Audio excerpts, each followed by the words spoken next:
The Russia-Ukraine war is, well, it's no longer just defined by the grinding battles you see on the front lines. No, not at all. It's entered this dangerous fourth year where a grim military stalemate is now forcing the global community to look for some kind of political off-ramp. Exactly. We're standing at a critical inflection point where the question, it seems, is no longer if diplomacy will happen, but what kind of peace architecture is going to be imposed. And that is the absolute core of it. We are, I think, past the point of talking about simple ceasefires. Right. What's on the table now are not just proposals to stop the shooting. I mean, these are fundamental competing blueprints for the entire post-Cold War security structure in Europe. That's a huge claim. It is, but the source material we've gathered really bears it out.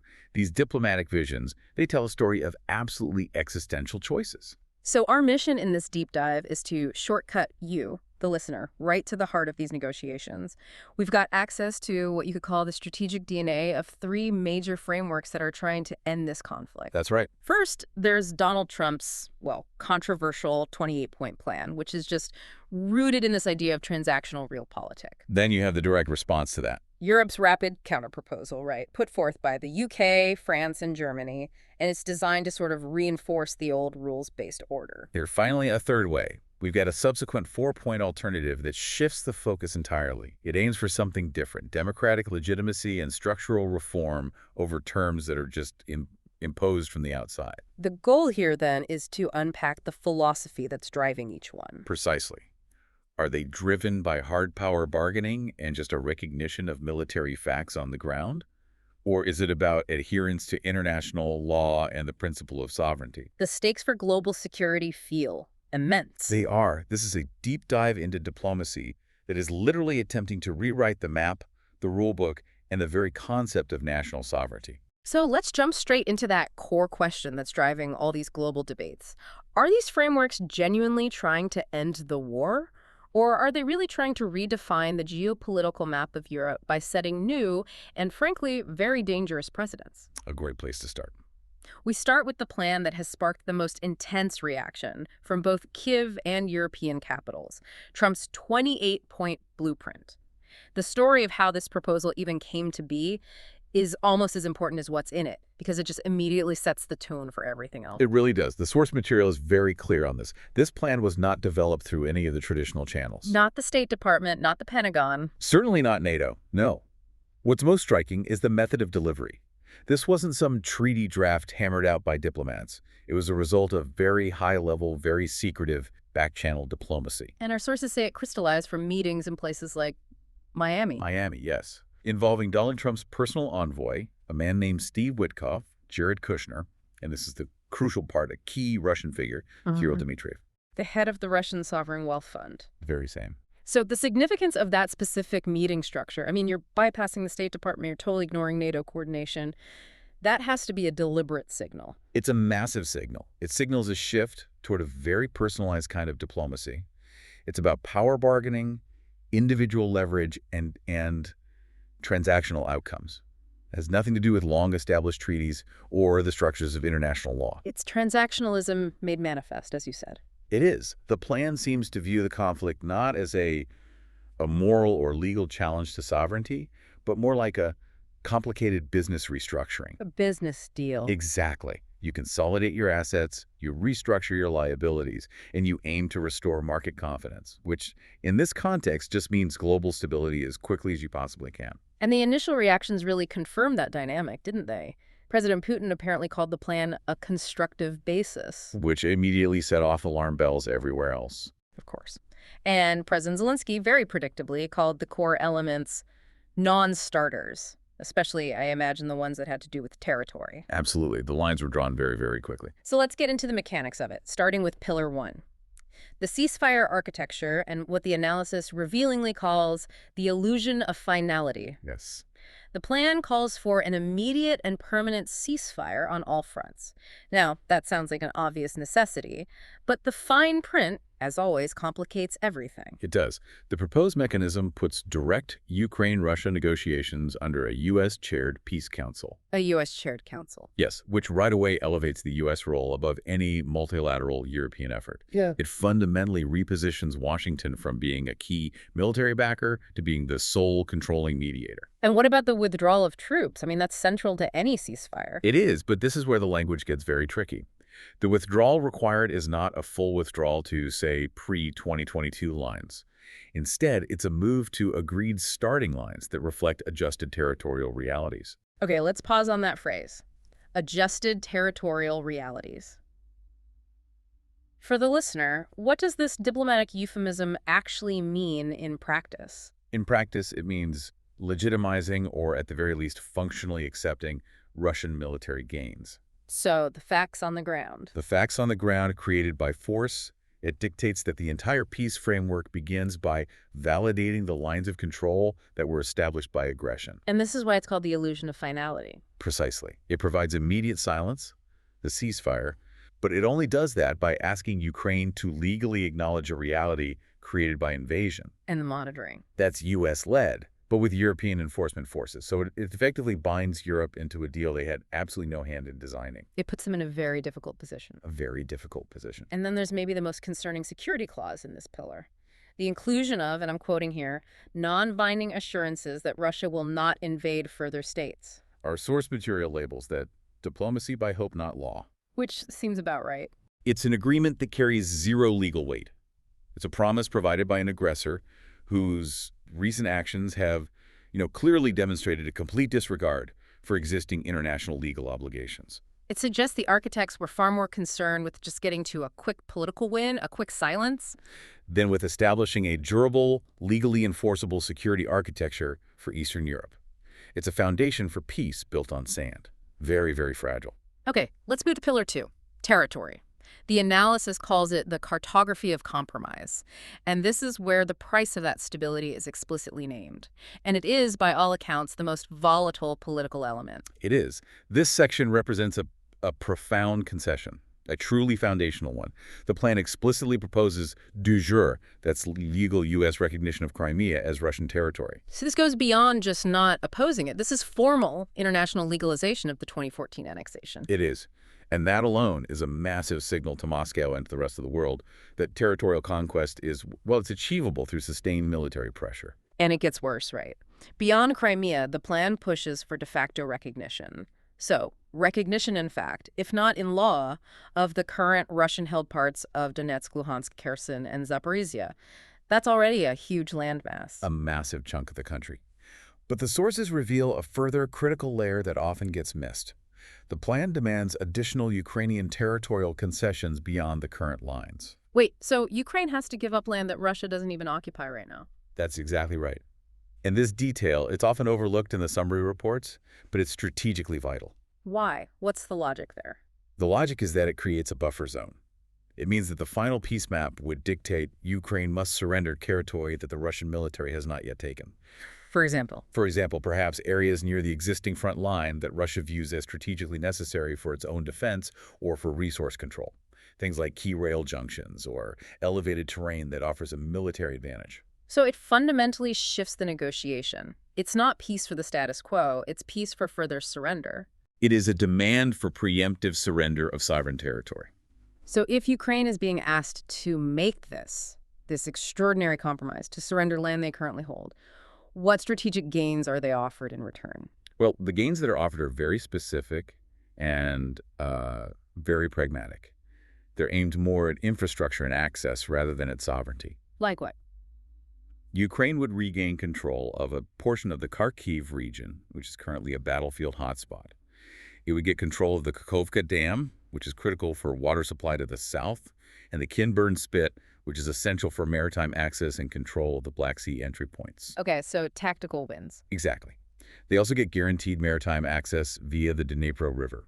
These are tactical victories, but they're dramatically outweighed by the foundational loss of sovereignty that's implied by the permanent recognition of Russian control over these vast swaths of eastern and southern Ukraine. It's trading acres of sovereignty for, what, a few key strategic assets? That's one way to look at it, yes. A very transactional exchange. And then there's this bizarre, almost science fiction geopolitical arrangement for the Zaporizhia nuclear power plant. This is truly unprecedented. It's defined as Ukrainian sovereign territory, but it operates as a U.S.-run facility and it supplies power to both combatants.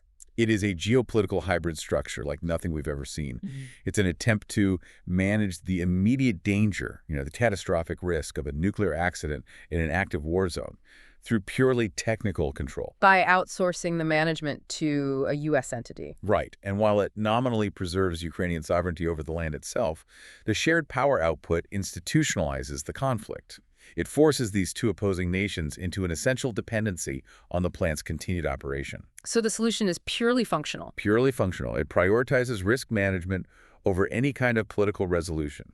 It's a temporary Band-Aid covering a permanent wound, and it just demonstrates that the plan's true priority is immediate stability, regardless of the ethical cost or the long-term durability of the peace. Shifting to Pillar 3, security guarantees. The analysis calls this NATO without NATO.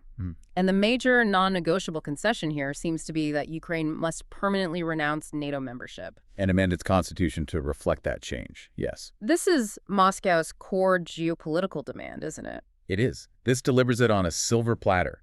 The guaranteed removal of NATO expansion as a threat, whether it's real or just perceived, on Russia's southwestern flank. And in return for giving this up forever, what does Ukraine get? In return, Ukraine receives what you could call a pseudo-Article 5 guarantee.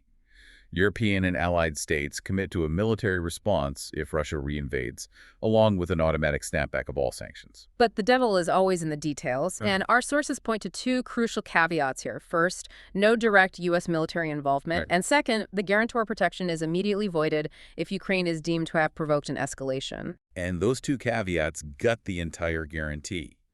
The lack of direct U.S. involvement severely dilutes the deterrence value.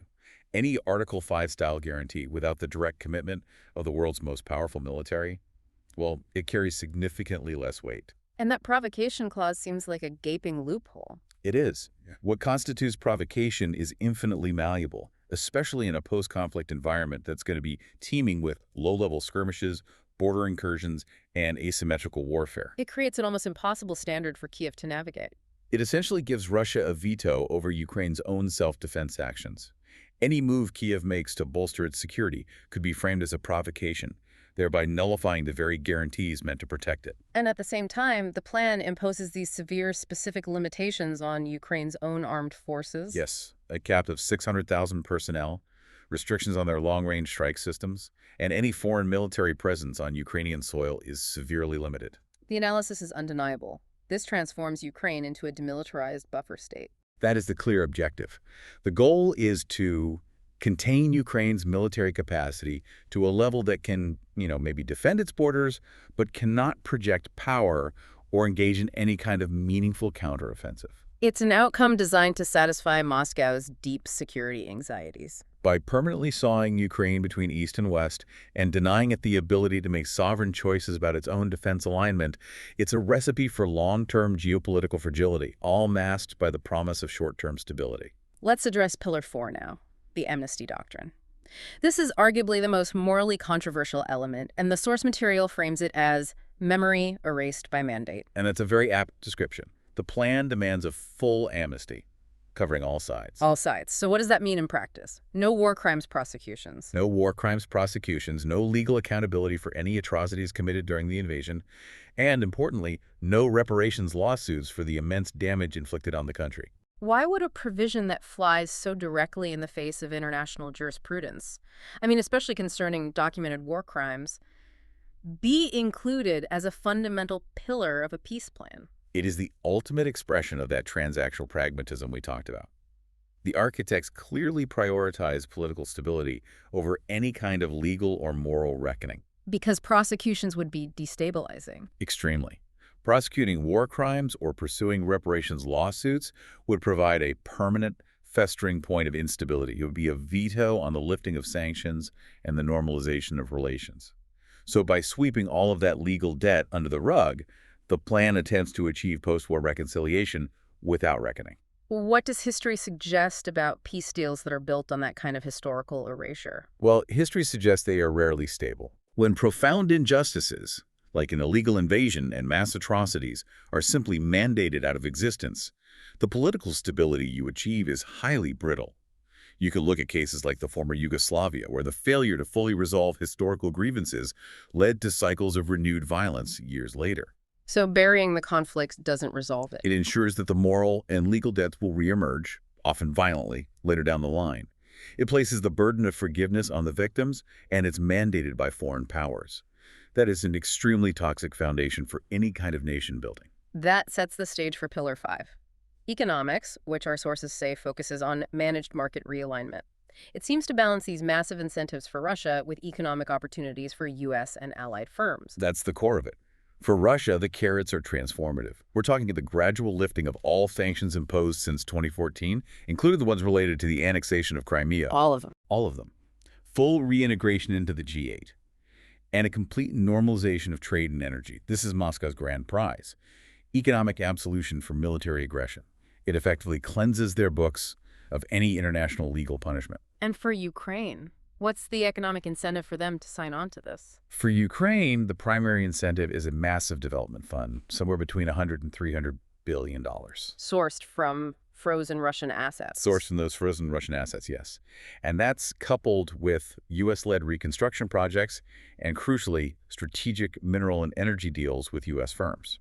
So the plan frames peace as a vast, immediate opportunity for market restructuring. It does. It's not just about rebuilding roads and bridges. It's about establishing new economic relationships and getting access to strategic resources, gas, minerals under new terms.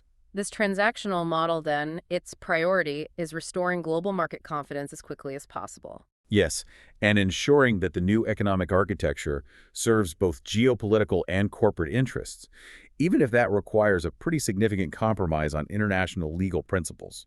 It's a model where stopping the hostilities is directly tied to creating lucrative new market access for powerful Western firms. And finally, there's Pillar 6, which details the political engineering. The sources call it Kyiv under the clock. A very fitting title. Ukraine is mandated to hold national elections within 100 days under international oversight, and it must immediately adjust its constitutional commitments regarding NATO. This is a remarkable imposition on a nation that is just recovering from utter devastation.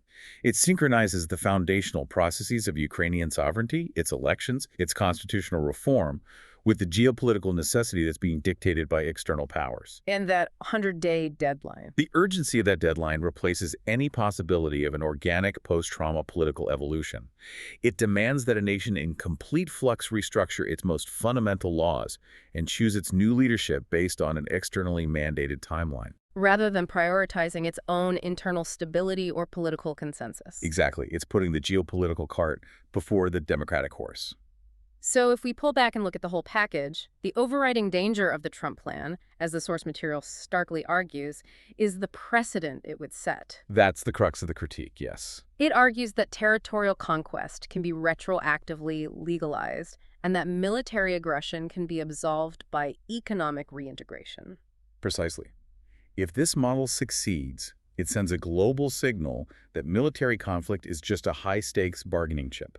It institutionalizes the concept that great powers can define their spheres of influence and that international rules can be discarded if the resulting transactional settlement is deemed stable enough. So the ink on this peace treaty would fundamentally redefine the global security architecture. It would. It would make war an acceptable, if costly, means to adjust political and territorial realities. The Trump blueprint, with its inherent concessions to Russia, as you can imagine, immediately alarmed European capitals. Oh, absolutely. The reaction from the UK, France, and Germany was swift.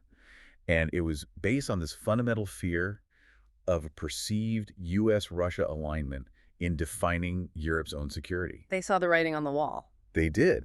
And this counterproposal was an explicit effort to salvage the rules-based order. Europe realized that if they didn't rapidly put forward an alternative, the Trump blueprint might just become the default path to peace simply because it was the only one on the table. So their framework acknowledges the political reality of war fatigue, but it refuses to legalize aggression as the price of ending the fighting. That is the core principle. They're trying to find a middle ground that ends the war without sacrificing the entire post-war legal order. So let's start with their Pillar 1. Sovereignty as non-negotiable. This is the direct philosophical refutation of the Trump plan. It is. Europe explicitly rejects any recognition de jure or de facto of Russian-occupied territories. The commitment is uncompromising. Territorial adjustments can only occur through negotiation that is freely agreed upon, never through the force of arms and annexation. So it reasserts the fundamental post-1945 doctrine. The borders are sacrosanct and cannot be moved by military aggression. This refusal to accept the military facts on the ground is the clearest possible distinction from the transactional approach. Moving to Pillar 2, the enhanced security guarantees. How did Europe try to strengthen the security commitments to Ukraine compared to the fragile, caveat-ridden guarantees offered by Trump? Well, they sought to anchor the guarantee in multilateral strength. They explicitly included a formal U.S. commitment that would mirror NATO's Article 5. Okay, so that's a much stronger promise. A much stronger promise. And critically, unlike the Trump plan, this commitment is understood to involve all necessary allied military support without that explicit exclusion of U.S. direct involvement in a future defense scenario. But they must have included some kind of de-escalatory measure for Russia, no? They did. They included a constraint designed to de-escalate tensions. NATO would refrain from any permanent troop deployment in Ukraine during peacetime. So it's a robust promise of aid in the event of an invasion, but coupled with a commitment to not permanently garrison NATO forces. That's a key signal to Moscow. Exactly. It attempts to provide maximum deterrence capacity for Ukraine while simultaneously offering a detentioning signal to the Kremlin by avoiding permanent forward deployment. And what about dialogue? The European plan also includes a mandatory post-war Russian-NATO dialogue on regional security. This forces continued communication and risk reduction mechanisms. That's a feature that is entirely absent from the pure transactionalism of the Trump proposal. Pillar 3 addresses military structure and NATO status, and this seems to directly challenge Trump's demilitarization goals for Ukraine. It does. The European plan permits a significantly higher military cap for Ukraine, 800,000 personnel, compared to Trump's much more restrictive 600,000. And that number isn't arbitrary? No, it's designed to ensure Ukraine retains a robust capacity for self-defense, preventing it from becoming an easy target again after a peace deal is signed. And on the explosive issue of NATO membership. Here, Europe explicitly avoids placing a constitutional bar on membership. Instead, they maintain the technical possibility of accession. Now, that technical possibility is still subject to consensus and therefore politically constrained, but it fundamentally changes the nature of Ukrainian sovereignty compared to Trump's mandatory constitutional rejection. It keeps the sovereign option open. That's the key. It avoids giving Russia a victory that's enshrined in the Ukrainian constitution. For Kyiv, that technical possibility is a huge psychological and political victory. It ensures that the decision ultimately rests with Ukraine and the NATO alliance, not with Moscow's demands. Pillar 4 introduces a massive strategic carrot that was entirely absent from the Trump proposal, the explicit EU integration pathway. This is a central strategic element of the entire European vision. It offers formal eligibility for EU membership. Which is a years-long, maybe decades-long process? It is, but it's coupled with interim access to the EU single market during that lengthy evaluation phase. This ties Ukraine's political and economic future irrevocably to the West. So it's not just about security, it's about a total political and economic realignment. Right. It provides economic stability, it provides an impetus for judicial reform to meet EU standards, and it offers a sense of shared destiny. This is a crucial strategic hedge against future Russian interference. It ensures that even if NATO membership is delayed or permanently blocked, Ukraine is not just left adrift in some geopolitical vacuum. Now for the financial pillars, 5 and 6, which outline the financial enforcement and reconstruction model, this is where the European approach becomes, well, strictly punitive and enforcement-based. It's a sharp contrast with Trump's approach. A very sharp contrast. The European model mandates that Russian sovereign assets remain frozen until reparations are paid. So it's not a bargaining chip. It is not a bargaining chip, as it was in the Trump plan, where sanction lifting was linked to signing the peace deal. Here, the frozen assets become guaranteed compensation. Reconstruction funds are derived directly from those assets. Can you elaborate on the philosophical difference that represents, regarding financial leverage? The difference is one word: accountability. Trump's plan offers Russia a clear path to economic absolution. You agree to the peace terms, and eventually the sanctions lift. Europe's plan says, you broke international law, the damage is quantifiable, and your assets are now legally sequestered collateral for the reparations bill. It affirms that aggression carries mandated financial consequences. Yes, under international law. It ensures that Moscow bears the cost of the destruction it caused, which runs into the hundreds and hundreds of billions. Now, this mechanism is crucial because it tries to protect the global rules-based financial system while still punishing aggression. What are the global banking implications of outright seizing those assets versus just using them as collateral for reparations? That's a key detail that's often debated. Outright seizure of sovereign assets sets a potentially very damaging precedent for global banking stability. Because other nations would get spooked. Right. Other nations might fear holding dollar or euro reserves if they think they could be seized arbitrarily in a future political dispute. Using them as collateral for mandated reparations is a slightly less disruptive legal mechanism. It's an intermediate step that maintains a degree of legal integrity while ensuring that accountability is still enforced. You're financing reconstruction through those guaranteed funds rather than through allied taxpayer money. Okay, and Pillar 7 addresses the enforcement architecture and soft power initiatives. This is about building a multilateral structure for peace. Yes. Europe proposes a multilateral system, a joint U.S.-Ukraine, Russia-Europe security task force. They also introduced this political idea of abortive peace, And intriguingly, they propose that it be chaired by the U.S. president. which was a very subtle but strategic move. It's an effort to co-opt U.S. leadership into a defined multilateral framework. It ensures that any future unilateral back channels, like that Miami meeting, would be significantly undermined by an existing institutional architecture. And the inclusion of cultural and humanitarian provisions is also a hallmark of the European approach, isn't it? Yes, very much so. They include specific cultural protections for linguistic and religious minorities in Ukraine, and that's coupled with constitutional adherence to EU human rights standards. So they're trying to address the pretexts Moscow used for the invasion. Exactly. They aim to rebuild internal legitimacy and address the claims Moscow uses to justify its intervention, namely protecting Russian speakers. But they do it within a framework that's aligned with EU law and democratic standards, not Kremlin dictates. And what about the Zaporizhia plant in their plan? Crucially, they propose restarting the plant under IAEA oversight with shared output, a multilateral management approach that contrasts sharply with the unilateral U.S.-operated model that was suggested by Trump. So we have two radically different paths here. Trump's transactional approach, which seeks a fast settlement by accepting the facts on the ground.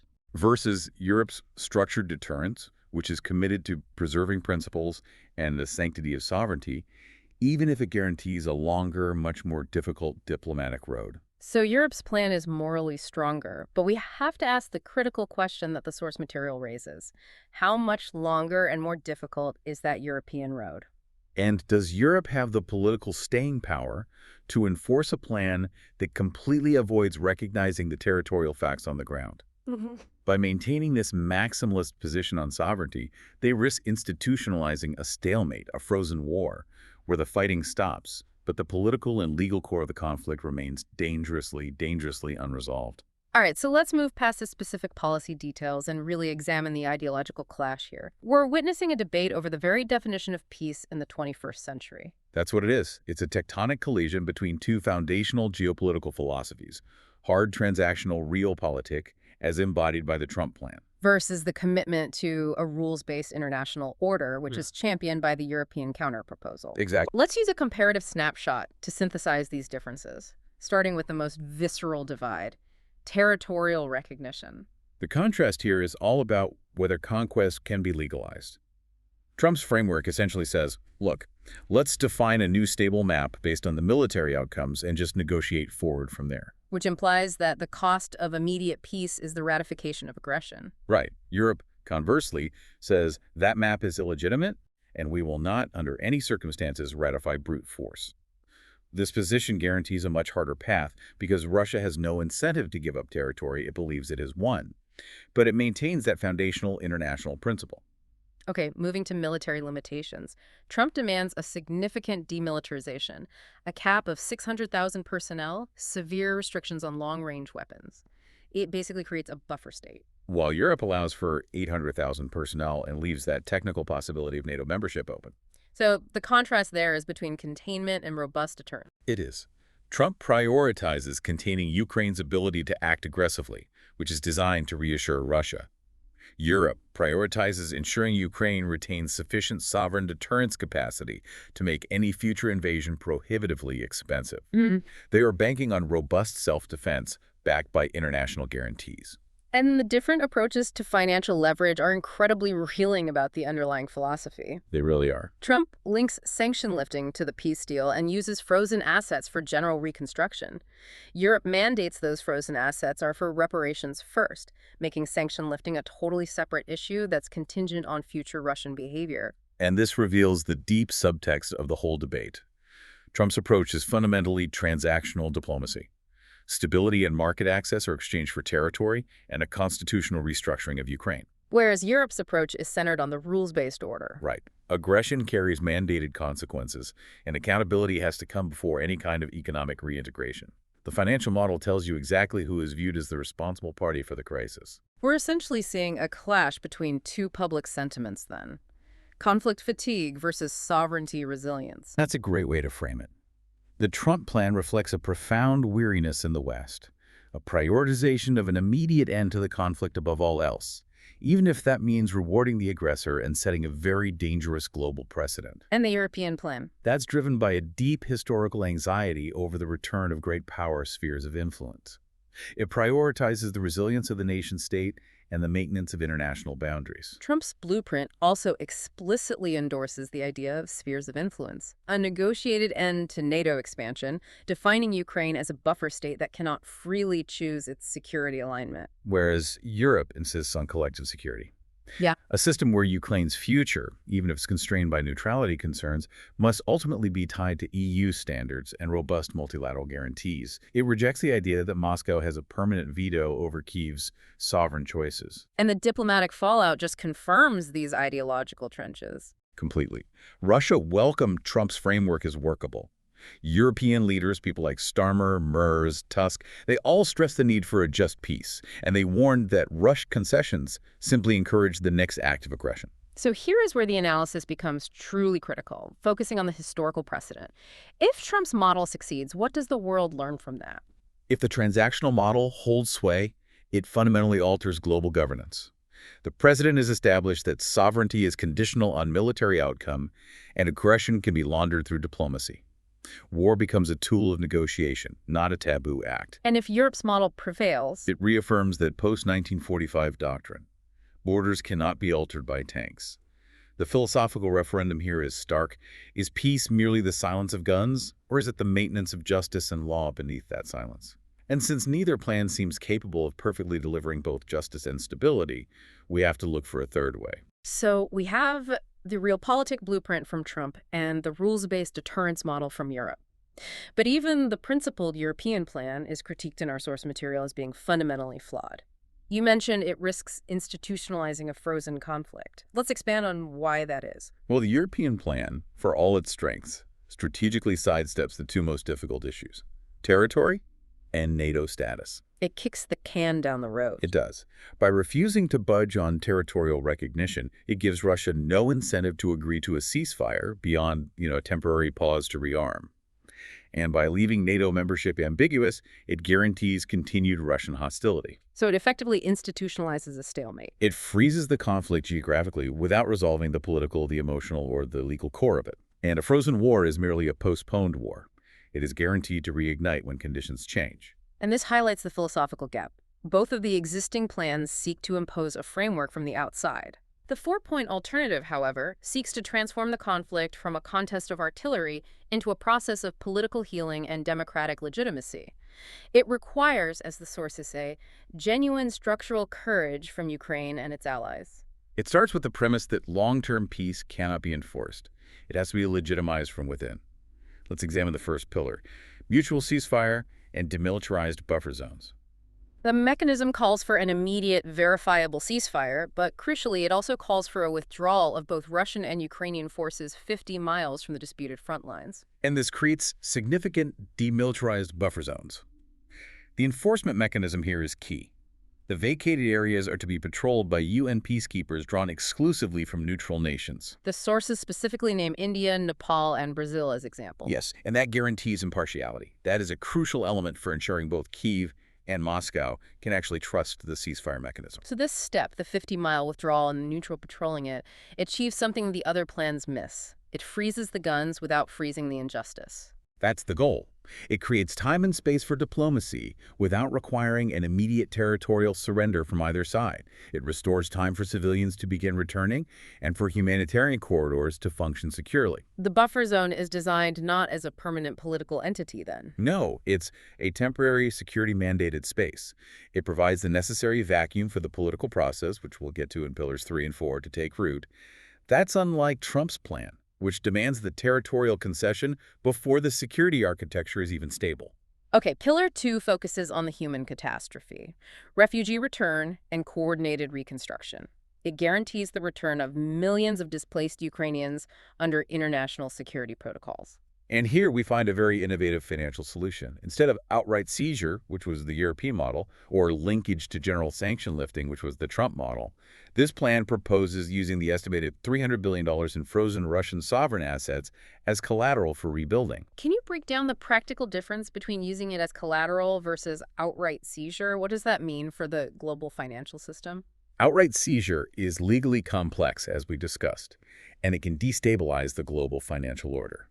Using the assets as collateral means the funds are held securely, guaranteeing that if Russia defaults on reparation payments that would be agreed upon in the final peace architecture, the collateral is automatically used to pay the required rebuilding costs. So it converts punishment into practicality. It does. It ties Russian compliance directly to Ukraine's recovery process, the rebuilding of schools, hospitals, cities, without triggering that immediate large-scale financial disruption. Now we arrive at Pillar 3. Political reset and constitutional federalism. This is described as the transformative core of the four-point alternative. It is. It mandates that President Zelensky initiates new national elections and a constitutional referendum to reshape Ukraine into a federal state. This is the bold structural courage that's needed. It addresses the fundamental internal identity conflict that Moscow has so successfully exploited for decades. Simple cultural protections, as suggested by the European plan, are likely insufficient. Federalism changes the structure of power. It does. It grants diverse regions, especially those with significant Russian-speaking populations in the East and South, genuine institutionalized autonomy in language, culture, and local governance. How does structural reform via federalism differ from just simple decentralization? And why is that distinction so essential for long-term stability? Decentralization moves administrative power downward, but the ultimate constitutional authority remains unitary in Kyiv. Federalism, on the other hand, institutionalizes pluralism and creates defined sub-sovereign entities like Canadian provinces or German Länder that have constitutionally guaranteed powers. And this reduces the centrifugal forces that Moscow has historically manipulated. Precisely. The sense of alienation or disenfranchisement. The analogy here is crucial. You can look at post-conflict federal arrangements like the Dayton Accords in Bosnia or Iraq's 2005 Constitution. They were all designed to create unity through structural pluralism. This addresses the identity conflict not by appeasing Moscow, but by empowering Ukraine's diverse regions within a single unified state structure. And tied to this internal reset is the clear settlement of the NATO question. The NATO membership clause would be formally removed from the Constitution, permanently enshrining Ukraine's neutrality. This is presented as a non-negotiable requirement for durable regional security. The ambiguity left by the European plan is, frankly, geopolitically incendiary. Why? Because Russia views NATO expansion not just as a policy disagreement, but as a visceral, historical threat. Durable peace requires that this perceived existential threat of NATO expansion be firmly removed and replaced by a robust, multilaterally guaranteed neutrality framework. So it transforms Ukraine's status. It does. From a potential military outpost for the West into a neutral buffer state whose security is guaranteed by multiple world powers.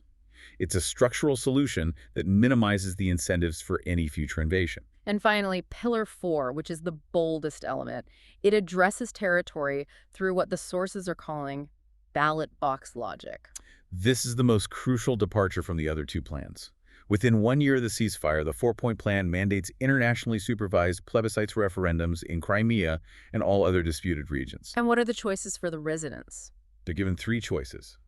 remaining within this new federal Ukraine, becoming a fully independent state, or joining the Russian Federation. This is a massive philosophical shift. It replaces annexation by force with ballot by choice. It anchors the legitimacy of borders not in military outcome, but in the consent of the governed. That is the essence of democratic sovereignty. It forces the question of who rules those territories back to the people themselves. It echoes democratic precedents set by referendums in Scotland or Quebec or other places where complex national identity questions were resolved through the ballot box. And what does this do for Ukraine politically, even if they lose territory? Crucially, for Ukraine, any territorial loss that might occur is framed not as a surrender to Russian force, but as a voluntary political decision chosen by the residents under international observation. This preserves national dignity, it strengthens Kyiv's international legal standing, and it allows Ukraine to move forward toward EU integration, free from the very territorial disputes and NATO ambiguity that fueled the current conflict in the first place. We began this by asking if these proposals were about ending the war or redefining the geopolitical map. It's now clear that the entire diplomatic process has become a philosophical referendum on how great power conflicts end in the 21st century. And the most significant warning that comes out of all the source material is the danger of a half-formed peace. A peace that just mandates silence. Exactly. A peace that mandates silence without addressing the structural grievances, the legal violations, and the security anxieties of all the parties involved. That kind of peace is brittle, it's unjust, and it inevitably seeds the next conflict. Let's delve deeper into that requirement of neutrality. Given Russia's historical anxieties, why is the ambiguity in the European plan so damaging? Why must neutrality be firmly guaranteed to achieve a durable peace? Ambiguity is the enemy of durable peace in this specific context. Russia's historical memory, the invasions from the West by Napoleon and then Hitler, it means that the theoretical possibility of Ukraine joining NATO, even if it's politically constrained for now, acts as a permanent existential irritant. The thorn in their side. A constant one. And as long as that door is even slightly ajar, Moscow has a very high incentive to continue destabilizing Ukraine to ensure that membership never happens. The source material argues that durable peace must involve replacing that explicit security threat with a stable, mutually agreed upon security pact. And a multilaterally guaranteed neutrality framework does that. It does. Backed by China, the U.S., and Europe, it transforms Ukraine from a prize to be won into a shield. If neutrality remains ambiguous, it becomes the first leverage point Russia will use to renew hostilities down the road. This brings us back to the power of constitutional federalism. You mentioned structural pluralism. Why does federalism offer a more robust solution than just ensuring cultural rights? Because cultural rights language protection, for instance, are easily reversible. They can be overturned by a simple majority vote in a unitary parliament. They're susceptible to political manipulation. But federalism is structural. It's structural. It guarantees that regions cannot be dictated to on core identity issues like the language of instruction in schools or the local economy or tax revenues. It is constitutionally enshrined power sharing. Moscow has exploited structural divisions for a century. Federalism removed that leverage by empowering local populations within the Ukrainian state. So it moves Ukraine from being territorially intact but structurally vulnerable to being territorially intact and structurally pluralistic. It makes the state inherently more resistant to the centrifugal forces Moscow has always used. I want to take a moment to contextualize the Trump plan's foundational premise, this idea of a post-Westphalian Europe. What does that high-level concept actually mean for the average person, and why are European leaders so alarmed by it?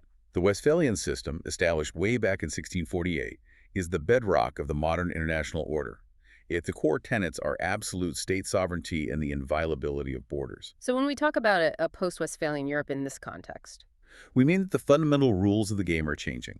The Trump plan fundamentally undermines this system by explicitly demanding the legal recognition of borders that were altered by aggression. So in simple, accessible terms for the listener, it means the rule that was agreed upon over 370 years ago, that a border is a border and force cannot change it, is thrown out the window. If the Trump model were to succeed, it sets the precedent that powerful states are licensed to define their spheres of influence and to use force as a legitimate bargaining chip for territorial acquisition. And this alarms Europe because it licenses similar actions on their continent and globally, whether it's in the Baltics or the South China Sea or anywhere else. It is a return to 19th century power politics, where sovereignty becomes conditional on military outcome. That makes the urgency of the European counterproposal and the four-point alternative entirely understandable. It's not just about one war, it's about preserving the entire system of global rules that have governed the continent since 1945. Absolutely. The debate is thus between peace as architecture, a structured, legitimate, rules-based outcome aimed at systemic reform, and peace as silence, a temporary, brittle peace that's purchased through concession, where the underlying conflict is merely buried for a while. And the four-point plan offers a synthesis. It tries to.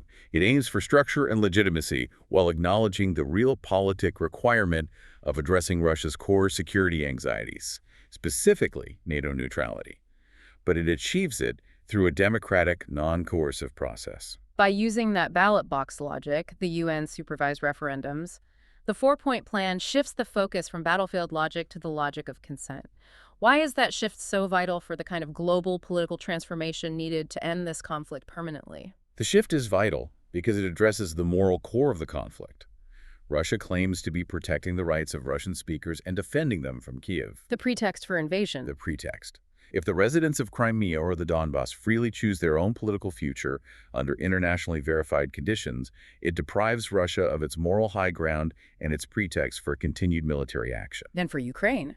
For Ukraine, it transforms what would otherwise be a humiliating surrender of sovereignty, as in the Trump plan, into a dignified democratic process. It strengthens Ukraine's internal legitimacy and its standing as a democratic European state. But the structural solution proposed by the four-point plan is incredibly complex. I mean, constitutional referendums, federalism, international supervision.